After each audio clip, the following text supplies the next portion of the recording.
Hello guys, hope you are well. So sorry that it's been a little bit of a while since I last filmed. Things have been a bit crazy and I didn't really know what to film until today. I had an actual update from my check-in, you know, things that have actually changed.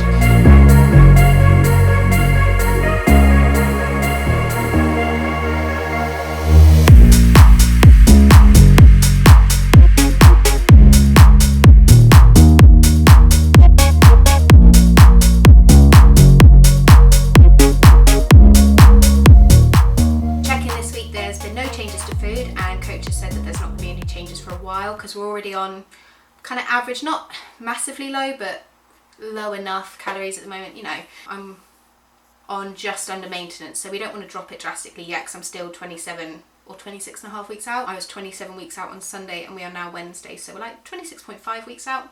Food the same. Cardio has gone from 25 minutes 4 times a week on the training days to now 25 minutes 7 times a week. So training is still 4 days, but then on my days off I still go and do cardio now. And for this week in particular, I'm doing only upper sessions for the first 3, and then my 4th session is back to legs on Sunday. So whereas I would normally do upper lower, I'm now doing 3 uppers in a row. Well, not in a row, but 3 upper sessions, and then my next leg day won't be till Sunday, so it should be a whole week off from my last leg day. I'm getting quite bad knee pain and crunching. I've always had crunchy knees, but they're getting particularly bad at the moment, and I'm starting to get a bit of a popping feeling in my right knee, and there is actually some pain. It doesn't help that in my job it's not a lot of heavy lifting or anything, but like, for example, I work in a hospital, in case I didn't mention before, and often I have to help patients get like their surgical stockings on, and you have to bend down to get them on, and obviously of course you do it anyway, but it doesn't help the knees.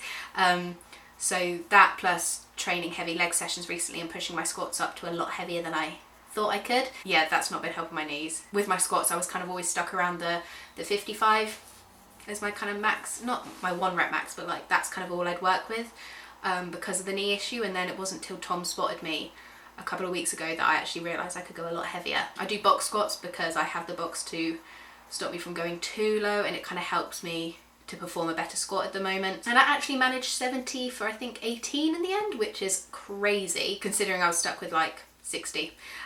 So yeah, I have been working very hard with my leg sessions, and therefore I think my knees are suffering. So we've decided to swap one of my lower sessions for just another upper to see if that rest helps my knees to kind of go back to normal and not feel so painful. I have also got some footage of my posing that I did yesterday on Tuesday on my rest day.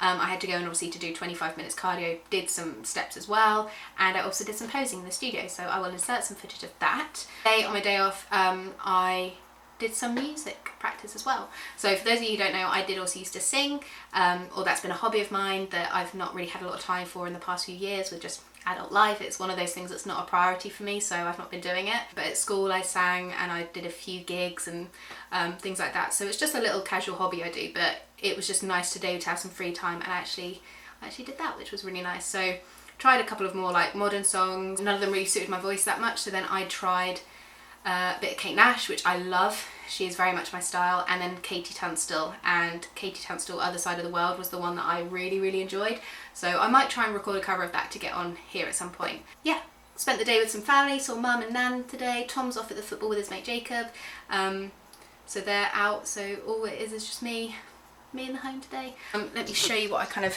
take with me to my training sessions. For leg day I'll always have knee sleeves, my training belt as my like additional accessories, but upper sessions I've got some chalk because I get very sweaty hands, which then affects my like how much I can pull.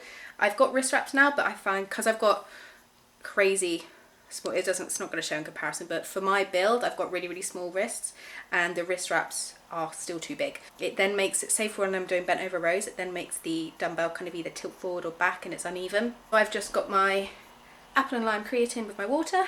I've got my headphones. I'll tie my hair up in a minute because I hate training with my hair down, and I will be wearing sensible trainers because it's raining outside. Oh, and randomly I'm actually getting a tattoo on Friday, so 2 days time. I have a colleague and a friend, Emma, who her and her husband Sean own a studio called Alienate in Bitton in Southampton, and they are having a guest artist who does the old hand poke technique. So it's literally with one needle, and I think they kind of dunk it into the ink and do it like that rather than the kind of more modern technique and standard one of using a gun. It takes a lot more time, but I think it looks really awesome. And so I've always wanted to get the numbers 1672.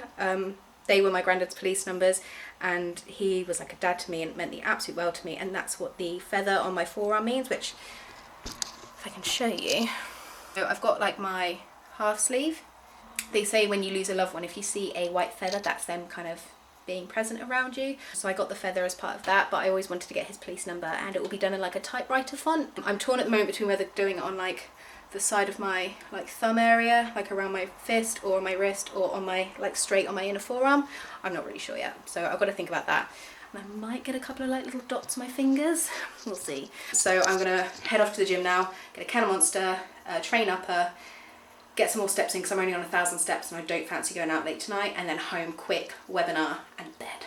Hey guys, so I just got back from the gym. I'm in a bit of a rush because the webinar starts in 15 minutes. So really good upper session, to be fair. It was manic at the gym, which is, you know, my fault for leaving it till so late. But yeah, I actually had a really good session. Got some extra steps done on the treadmill whilst I was doing my second half of cardio, because I split it between 15 and 10 either side of the session.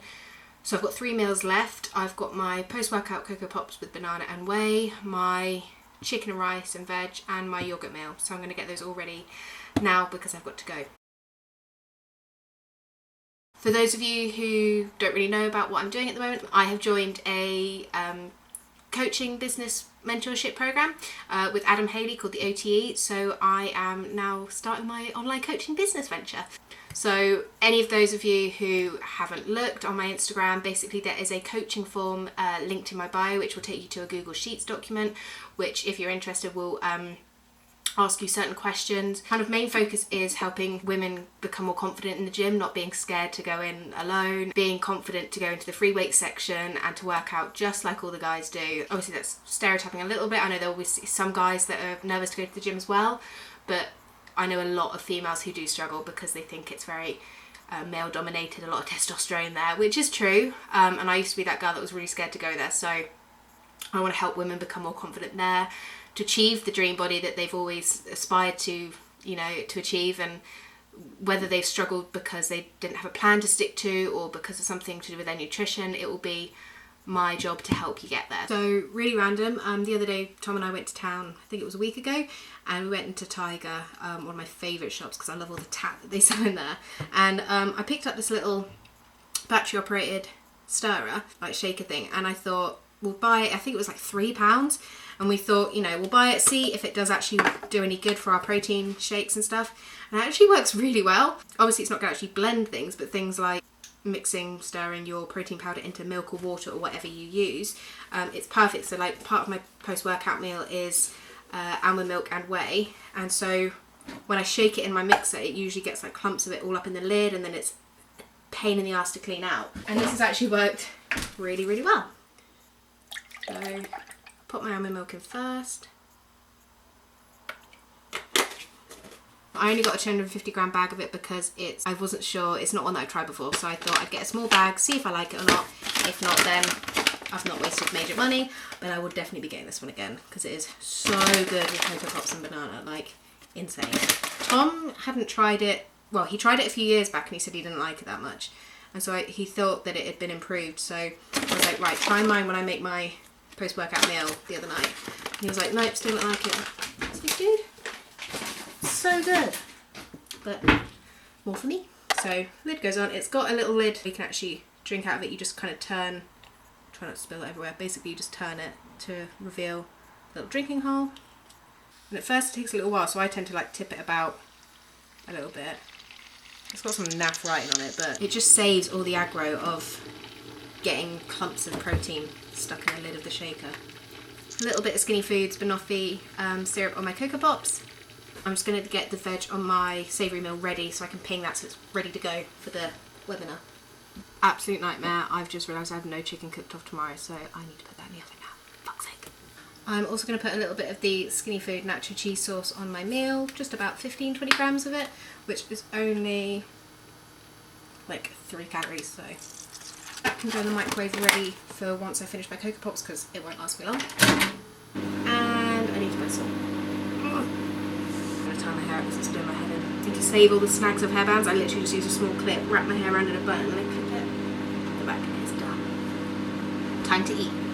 Hello again, guys. So last time I spoke to you was probably just as I was about to jump on the online webinar. Really good chat with them this week.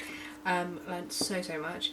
But basically, just before I went onto the webinar, I realised I had no chicken for my meals tomorrow, and where tomorrow is a rest day, I have 2. So I put some in the oven whilst I was on the call. So I'm just going to get that portioned out into my rice meals now that I've got ready, but just literally rice, no meat. And I'm also going to get my breakfast ready for tomorrow. So I literally have my little square container, my oats, and I'm just going to weigh out my oats into there. I'm going to have some blueberries tomorrow. So 75 grams of that in there. So my blueberries, oats and peanut butter in there. That's all one sealed off container. And then I'll, like I said, use these pots. And I'm going to have my white chocolate whey with it because that works really nicely with my oats. But I used to hate white chocolate. Like, anyone who knows me knows that white chocolate was a no-go. It wouldn't even bother me missing out on white chocolate. I hated it. And then after my last prep, I remember Tom bought this amazing like caramel kind of white chocolate bar from Aldi, and it had little like caramel nibble bits in it. I don't really know what to say. Like, they're like, not toffee, like crunchy pieces of caramel almost. Either way, it was absolutely amazing. And then it kind of like, I don't know if it was the hunger levels in prep that kind of made me realise how lovely white chocolate is. And now I love it. That's my chocolate and protein in that one. And that's 150 grams. Coach has written out on my plan from when we first started that my breakfast is meant to be like 250 grams of almond milk. And then my post-workout almond milk with the whey to go on the Cocoa Pops is meant to be 150. But I find I don't like my oats to be that watered down. So I swap them around and I have more milk with the Cocoa Pops. Really overcooked the chicken, so it's gone like tiny. Because I was on the call and I got distracted and I could hear the oven whirring and I was like, I must get up. And then I just was like, oh, I need to concentrate. And then I quickly whipped up when someone was asking a different question. And they've like shriveled to tiny pieces. But such is life. Not gonna get arsy about it or anything. And now I'm just adding in my frozen veg into my container. It's about 150 grams worth. And then it's there ready for me to ping at work. I'm also going to put a bit of my skinny food sauces on it ready because I don't like to take it all the way to work. I go for the honey barbecue. So good. Like, oh, amazing. And like I said, about 20 grams worth. Nothing significant. And that would only be 4 calories. So very minimal. And then that's my little meal prep all for tomorrow. And this will hugely entertain my colleagues, as it always does. What have you got today, Georgie? Is it chicken or beef? Yes. I always use a Sharpie and just write what day, because when I have lots of meal prep in the fridge, it confuses me. So I literally just do that with thurs on it. Simple. And suddenly, do you guys, anyone out there who meal preps, do you find that one moment you've got shit tons of meal prep and you're like, God, it's going to take me ages to get through this, or there's no room in the fridge for all these containers. And then suddenly, you've gotten through them all and you're like, fuck, I've got to do another few days worth of meal prep. Like, tomorrow I'm sorted and then I haven't got anything for Friday onwards, which is really typical. I also thought I might actually show you the brownies that I made last night. I think I might have rambled about that whilst the camera cut out. Brilliant. But yeah, so last night I made some brownies for Tom's work colleagues and for him, because obviously I can't eat any of my baked goods at the moment and I get real joy from baking for other people. Yesterday was the first time I've ever baked and not been able to eat or try or sample any of the things afterwards, and actually it wasn't that bad. Tom was here, so he got to taste test it throughout the process, so I made sure that I wasn't gonna, you know, absolutely disgust people. They looked a lot better fresh out the oven because obviously they're a bit more gooey still. Now they've been in the fridge, they look a bit matte, but I think once they're kind of out, they'll be fine again. But I baked some cream egg brownies. They were meant to be in a big tray bake, but because I ran out of parchment paper, I then had my little kind of last minute stress, and Tom said, why don't you do them in little cupcake cases? So I did that. Great thinking, Thomas. But I also used some salted caramel spread. So I did some brownie mix, salted caramel spread on top, bit more brownie mix, and then put mini cream egg halves on top, and they look really good. I'm not a fan of cream eggs, but I imagine they'd be really good. So here you can see, amongst my meal prep in the back, these are the cream egg brownies. yeah, that was a pretty good mental test yesterday to see if I'd actually manage and cope and survive. And yeah, it wasn't actually that bad in the end, you know. If it were last prep, I'd have found that absolutely impossible to do, because I had such a poor relationship with food. Like, I've always been a foodie, but I'd have really thought, I'm missing out on it, so I can't cook it, and just making it all about me, really. So I've seen other people bake whilst being on prep, and I thought, you know what, it'd be another little test to see how I'd find it. And it really wasn't that bad. Tom was there to taste test, so I could avoid having to taste it myself. Don't mind me, I'm just snapping chocolate into my yogurt. That's a massive achievement or anything, but I know that I can do it now, so yeah. So camera's running out of memory, so I'm just going to speak to you later and show you my posing footage.